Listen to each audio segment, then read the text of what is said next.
Okay, what I've got here is a cisa lock. Got this one off Paul James. Belting little lock. Absolute nightmare to pick. I would pick it, but I'd need about an hour's worth of tape, which I probably haven't got.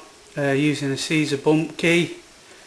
Already spaced it out. Just show you that's spaced out so it fits just before the end pin.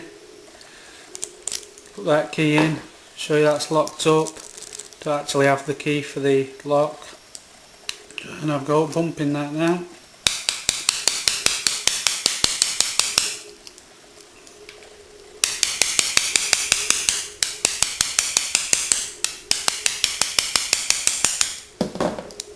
Normally open this by now, even though they are really good locks. Obviously as soon as the camera's on, oh there you go, I've done it this time, just to save me being embarrassed. There you go. This was actually a gate lock, but I took the back piece off. So there you go, cisa lock, bumped